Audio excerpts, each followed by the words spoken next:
Yeah,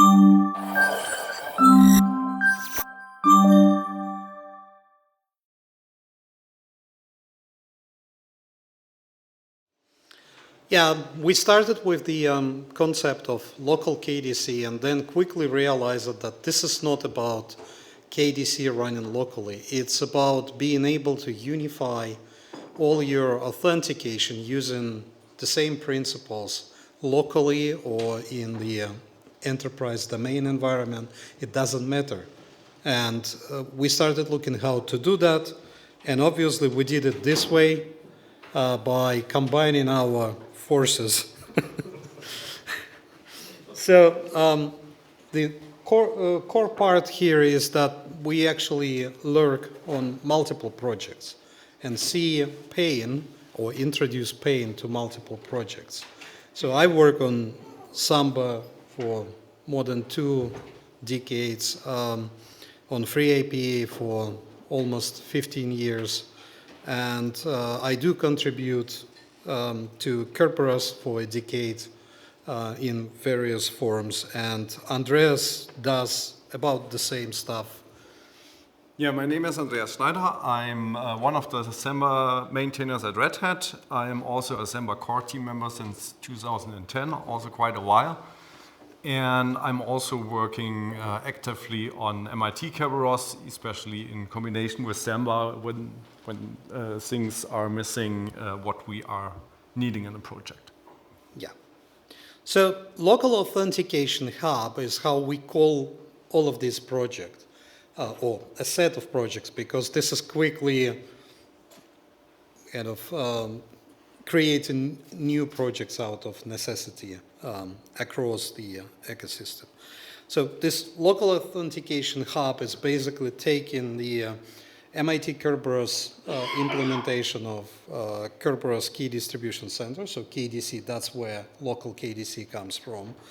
And the idea is that we're going to use this KDC the same way as we use it in the domain environment. But if it's local, security-wise, it's good to run it isolated so that no access from the network is available to it unless we explicitly want to do that.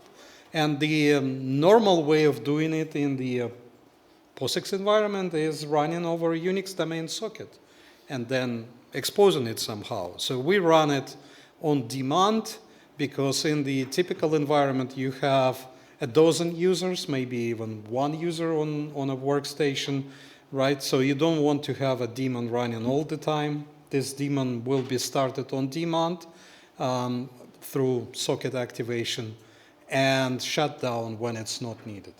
Because authentication is rare operation.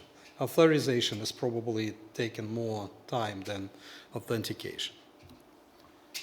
So why do we actually want a local KDC? And most of the time is we don't want to enter the username and password combination all the time. If you are asked often and have to type it in the whole day every few minutes, then you try to figure out a better way to do that. And also a lot of currently existing applications already have GS API or provide Kerberos support. So why not use that what is already available? Right, and the thing is, if you look into what happens with the applications overall, in the web kind of world, you get single sign-on happening with the help of either OAuth, identity providers issuing access tokens and so on, and then applications using them to single sign-on you into them. Or you have SAML to do essentially the same thing. On the non-web side, Kerberos is the answer for 20-something years at least. And we basically reusing this. We can blend these technologies, and we start with the simple ones. But we know from the free APA experience that you can combine passwordless authentication with the Kerberos issuing ticket and using the Kerberos infrastructure for that, for transferring the context, how you authenticate it across applications. Because if you have ticket has information how you did the authentication, it has some authorization information, you can store it there, and applications can inquire content of the ticket and see what you can, how you authenticate it. Did you use smart card? Did you use just a password? Did you use authentication against Enter ID and so on? So all these methods, they already supported in FreeIPA, and we wanted to bring this back to non-enrolled systems. And then, as I said, we started looking how we unify this, how you can use the same methods and also the same code if needed to support all these methods. So for all the people who arrived late yesterday and come from different countries, we do the demo now and then you can fall asleep, okay? So we ran a pre-recorded version of this demo at FOSDEM. And now it will take a bit more time because we will be typing.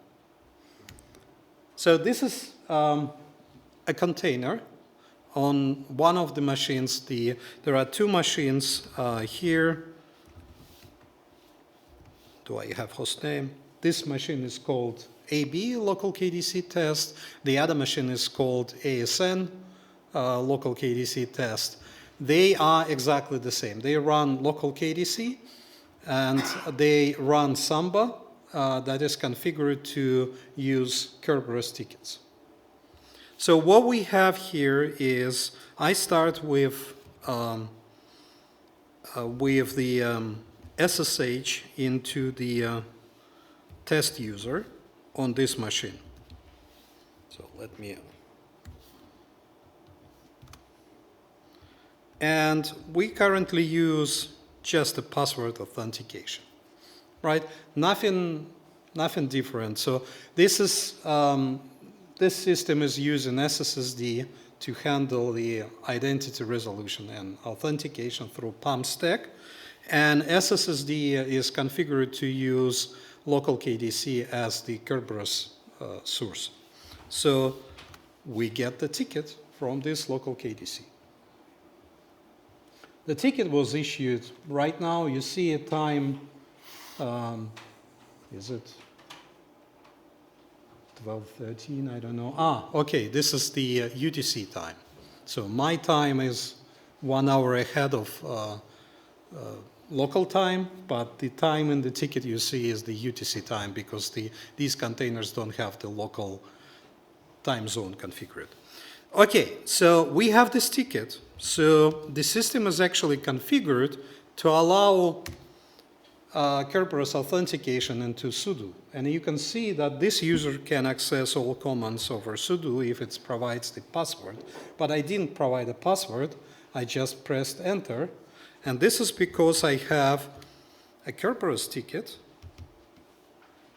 to this machine, and it's validated by the SSSD on itself. This is nothing new. This works with Samba AD, this works with normal AD environment, this works with FreeIPA. It's a part of SSSD feature using Kerberos tickets to authenticate to PAM services. So, but if I can actually become root, right, I can actually see what happened here. So I can show you that my configuration for the PAM stuff uses SSSD and enable this feature for GSS API. So this is what allows me to use the PAM SSS GSS to log in or to authenticate with Kerberos. Okay, now that I have this Kerberos ticket, I can try to authenticate with it to Samba, and I simply use the same host, right? Local host. Yeah, it's the same local host.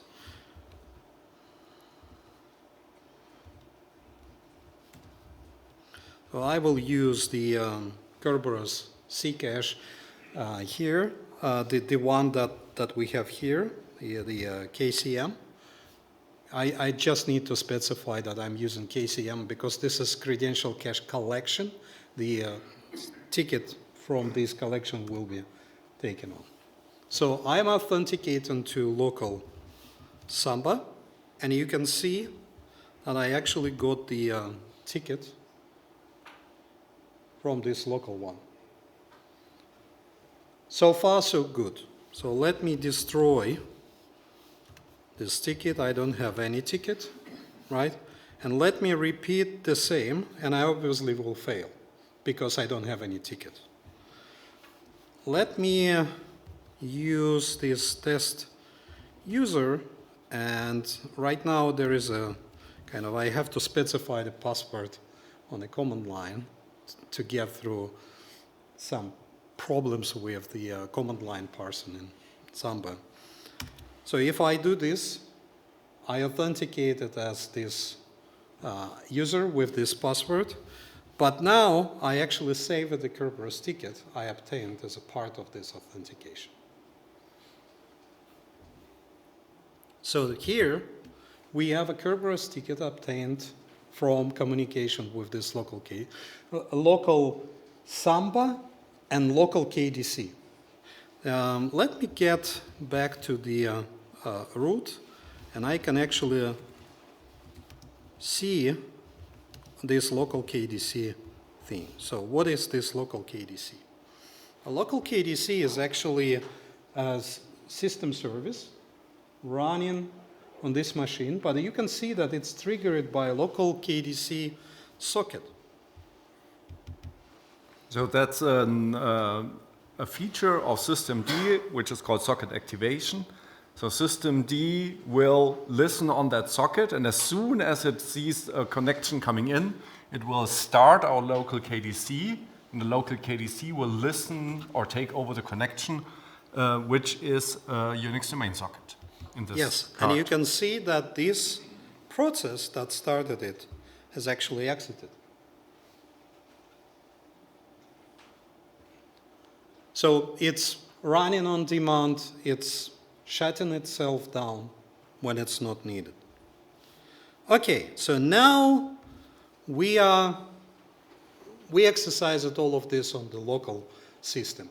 The other system, asn.localkdc.test, it's exactly the same system, meaning that there are no Kerberos ports on that machine open so that anybody is listening on it. No, nobody listens. Actually, the only thing which is actually listening is Samba SMBD server. Yeah, the only thing that is there is Samba server. So I can do the same. I can, in this case, talk to that server as this test user. And in this case, I will do some debugging info. So the user he specifies here is a local user on asn.localkdc.test. Yeah. It just has the same name as here, but actually it's a local user on the other system. And it's actually having the same password there. But that's because I set it up this way, right? Otherwise, these two machines absolutely independent of each other. And I get asked the password, and because I'm running this on my machine, Samba automatically puts the domain name of my machine, right? NetBIOS name. But it's obviously I'm authenticating against the other machine, but I don't know its domain, so to say. I have no idea what Kerberos environment is there or even that the Kerberos is used there.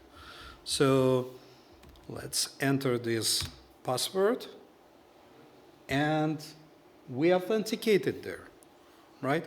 So you can see that we actually used something that includes the term IAKerb into the authentication. This is not Kerberos, but IAKerb. IAKerb is an extension of Kerberos to allow proxying over application-specific protocol. So in this case, there is no Kerberos communication directly happening.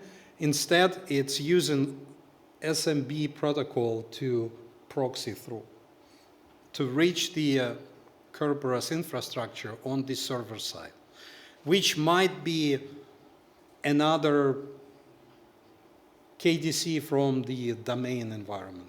Like you have enterprise domain, and we reach that KDC half a world away, or it might be a local KDC, like in this case, running on that machine.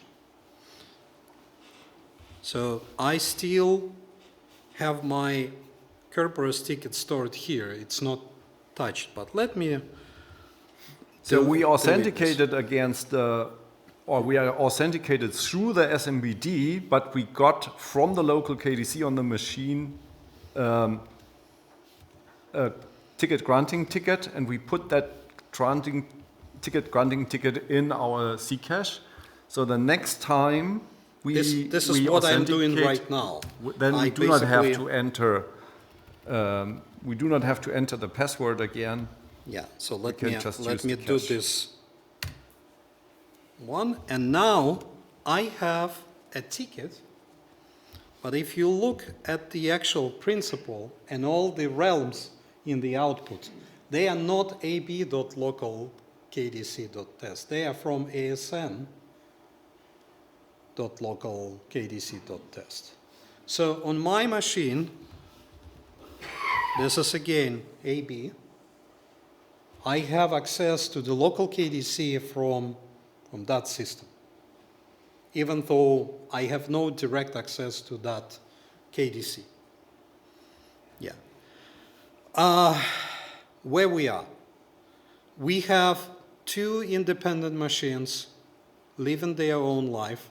Now, if we know that there is a user account on the other side that I can authenticate with, I will be authenticating, but I will not be using NTLM to do that, which was the only option possible in past. I have ability to replace and remove NTLM completely. Okay, to give a few more details about all of this, let's go back a little bit. Let's look at POSIX, the old days.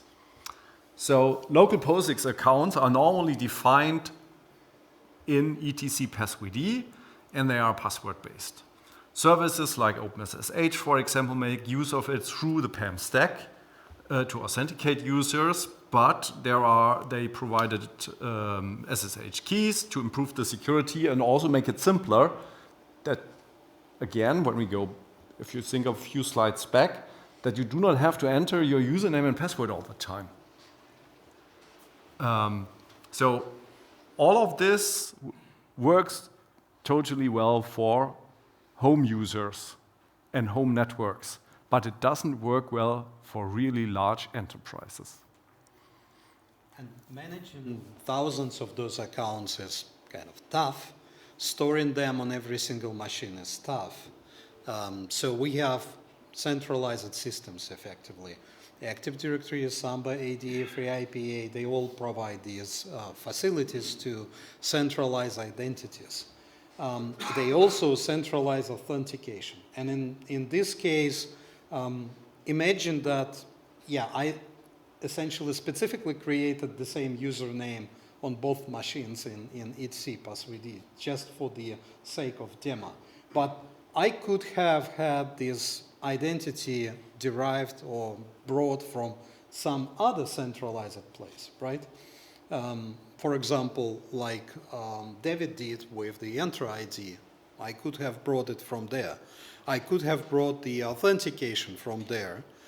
The only thing I lack is to replace the fact that I authenticated with the Kerberos ticket that is valid for the local system to use it for something.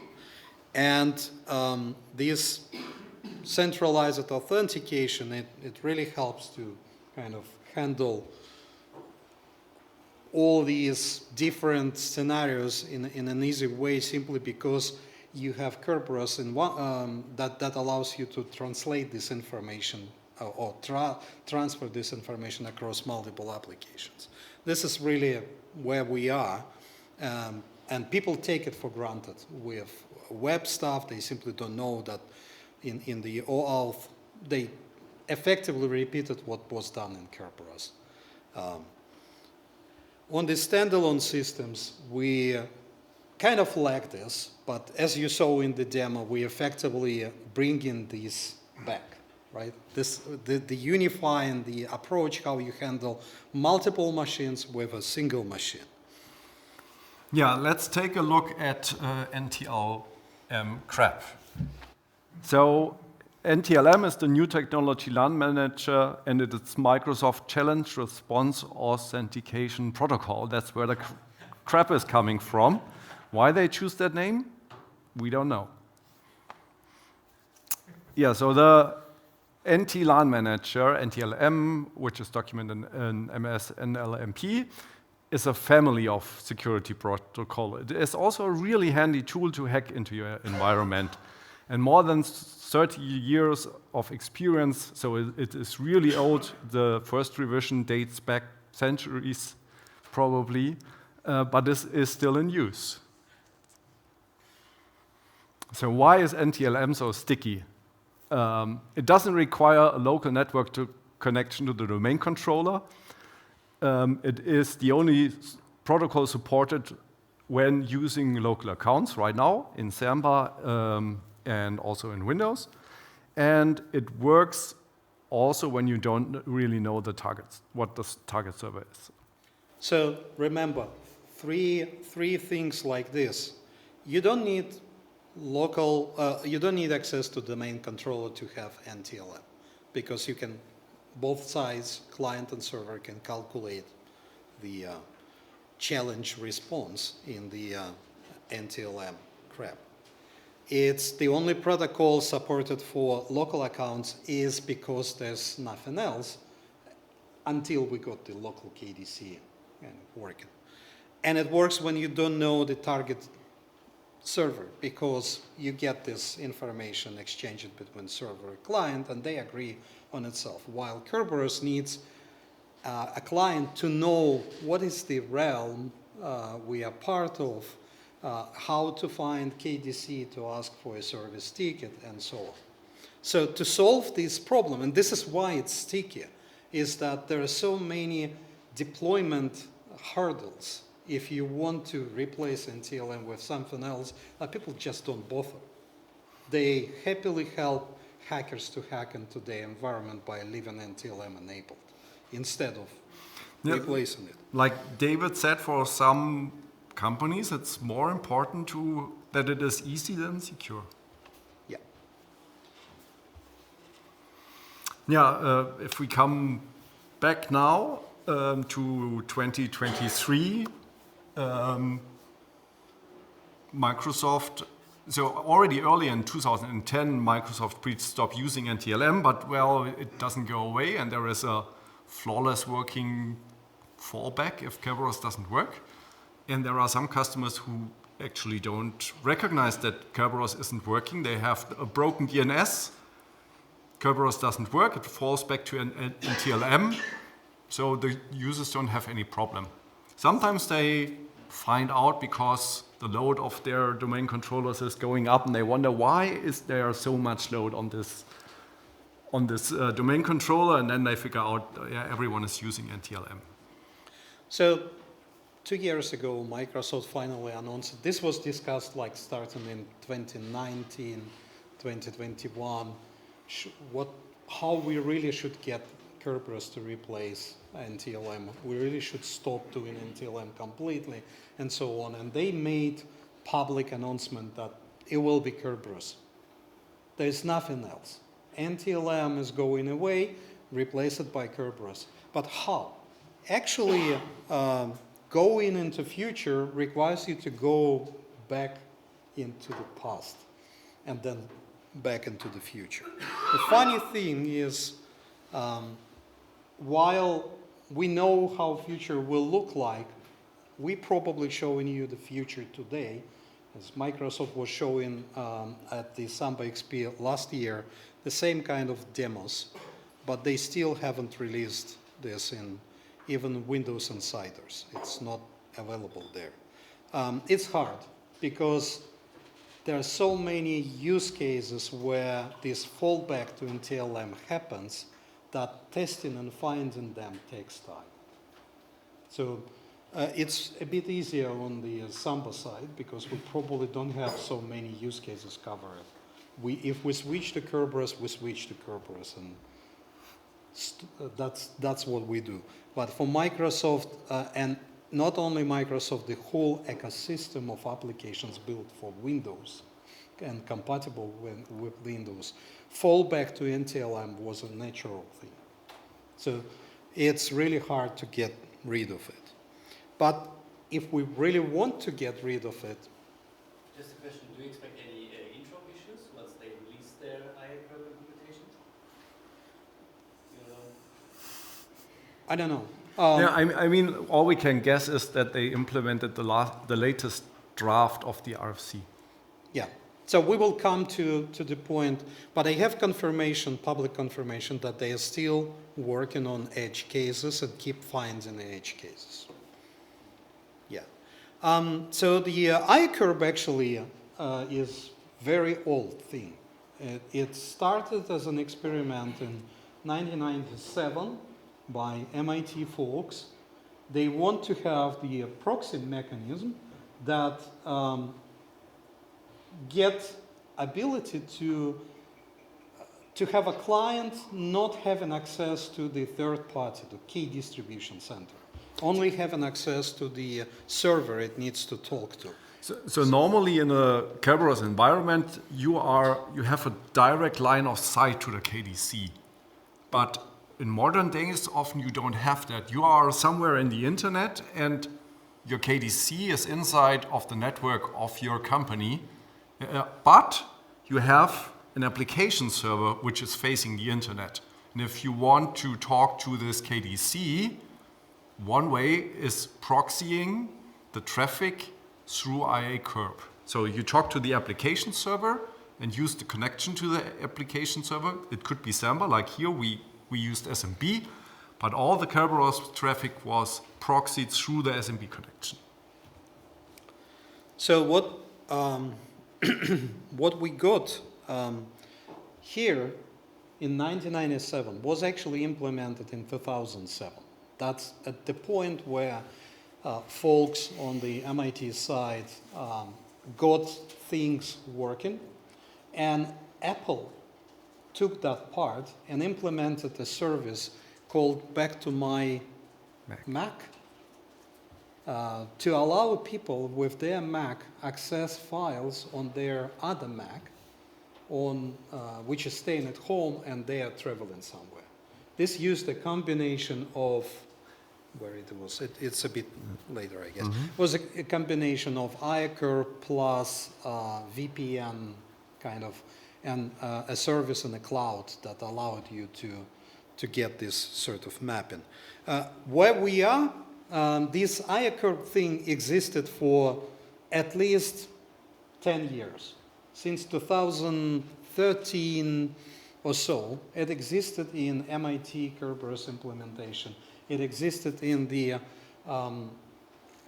Heimdall version that Apple is using, but it does not exist in the upstream Heimdall at all. The reason for that is that it's not enough to have just IAKerb as a proxy mechanism. You need to have some other tooling to help you with discovery of Kerberos information. And they use like additional things like TLS certificates and so on to get this discovery working easy.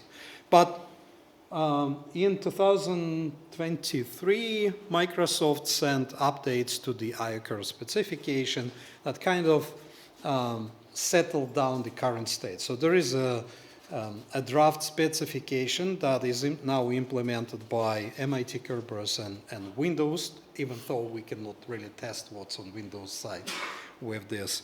And it will be available in the next MIT Kerberos release because pretty much all patches merged upstream already. There's one small bug fix still waiting. And yeah, Heimdall doesn't have this support, so we cannot really use it with systems like, I don't know, FreeBSD, which is built around Heimdall. I mean, from the kernel side up. You can use it with MIT Kerberos build there, but that doesn't give you your whole kind of infrastructure. And this, back to my Mac thing, this was really using the IAKerb plus external service. But this service was retired in 2019 because of many reasons. Maybe some business reasons, maybe some technical, because IAKerb was kind of dormant in a sense. And then Microsoft suddenly revives the interest into it. So with the local KDC, we get a simulation first. I showed this last year at FOSDEM, where I basically bound this KDC to localhost, just a normal KDC bound to localhost so that you cannot contact from outside. And then we started to do Unix domain socket work. This access to the local KDC is no different from accessing the other KDCs. Really, all you need is that your Kerberos library understands how to talk over Unix domain socket, and Andreas implemented this last year.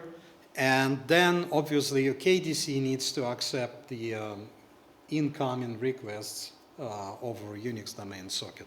But it behaves exactly like over TCP in its own thing. So if you run a service on a system like SSSD, Samba, SSH, they don't need to have any modifications to work with local KDC.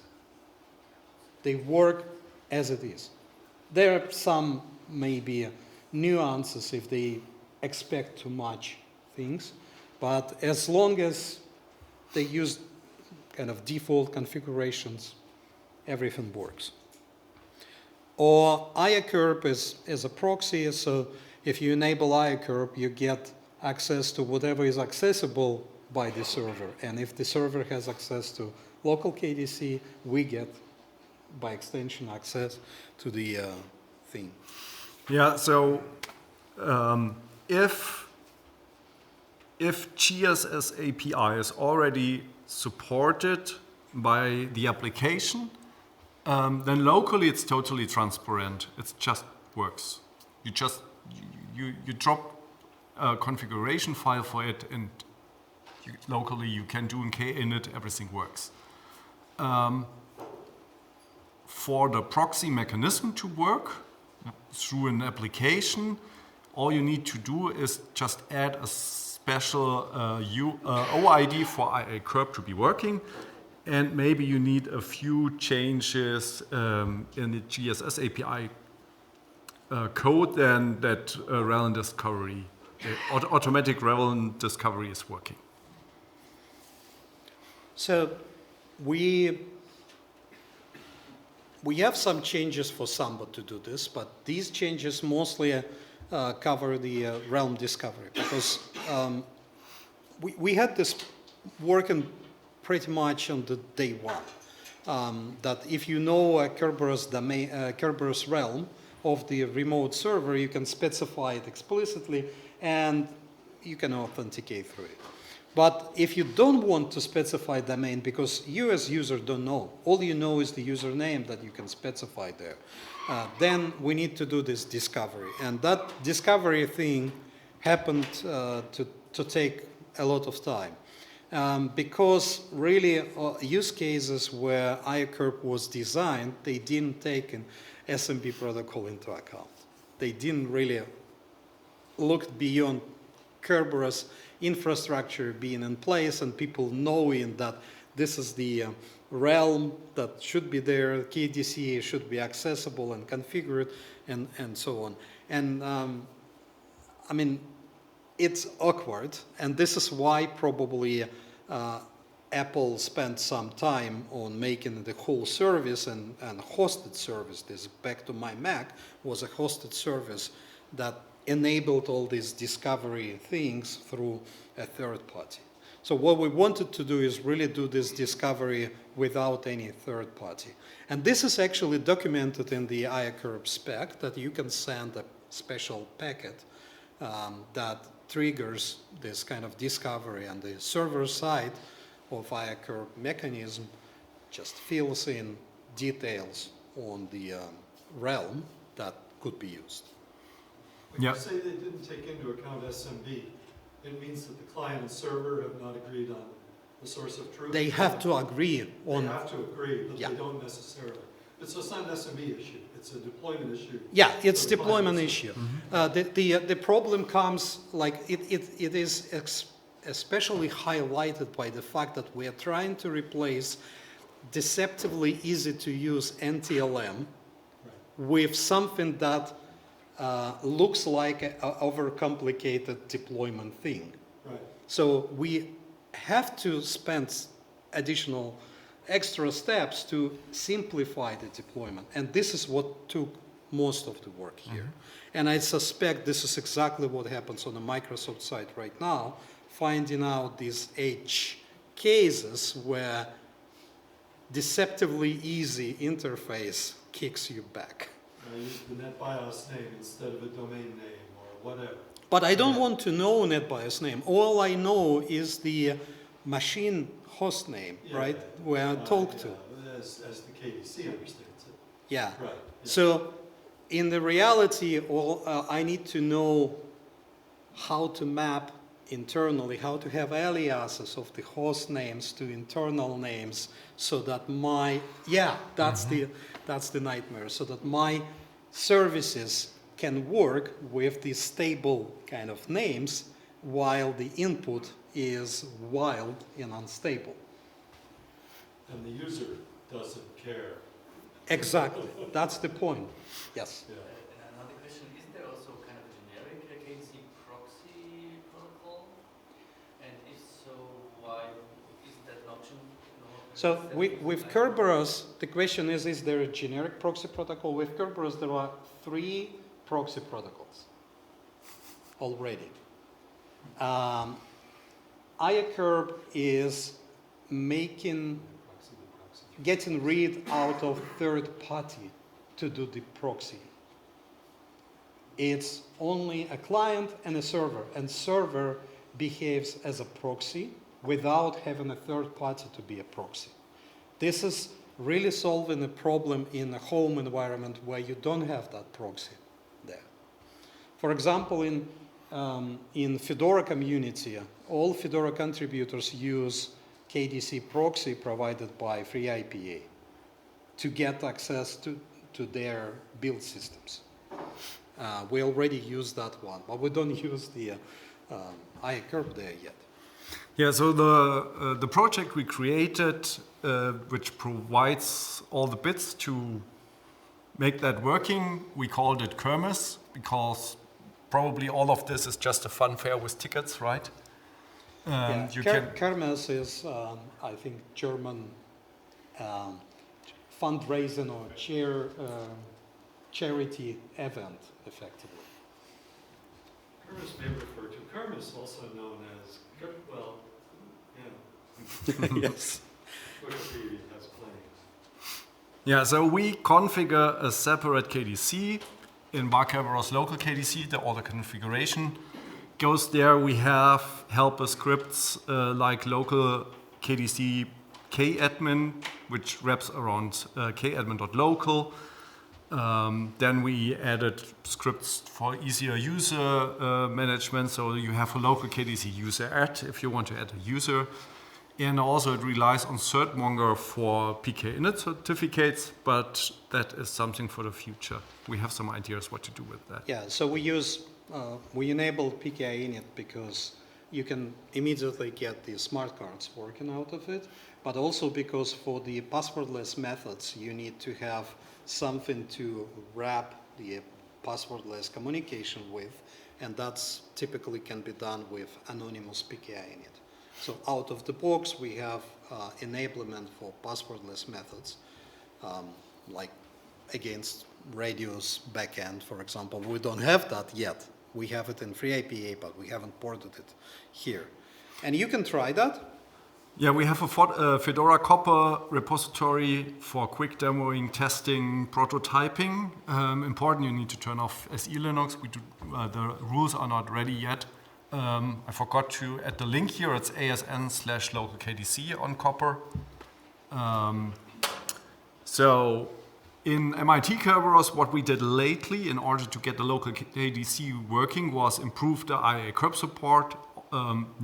There's only one patch missing. All the rest is merged upstream. We added support for stackable Kerberos KDC driver support because we would like to use a database to store some information, but we do not want to implement that, and we do not want to copy or extend existing modules with things just for the local KDC. So we made them stackable. So we write our own KDB driver and just load the database driver. Yeah. And on the future side, so we are, as you can see, we're almost there with Samba. The basic use cases work. What we can want to do is get the Samba to utilize existing Kerberos tickets to communicate across it, but we probably need to work with the IAKerb spec and expand it to cover the use cases. We already started discussing this. And we're also working with the team that Steve French runs for enabling kernel-side client to use the IAKerb. KSMBD? Not KSMBD yet, just the client side. Okay. Model sifs. Yeah. Yeah. Then we want to integrate with the user database API provided by systemd. There is a service which is called systemd user DB. You can enable that, and then you can access it via a Warlink interface, which is a Unix domain socket-based JSON interface. You send some JSON data, you get back a lot of information. So the plan is to replace in the future what you get back from the struct passwd, so get pwnum, for example. In order to talk to this and get the information out, I implemented a Rust library, which also provides a C interface that we can talk to the Warlink interface from the systemd. And the reason why we need this is we need more than POSIX information.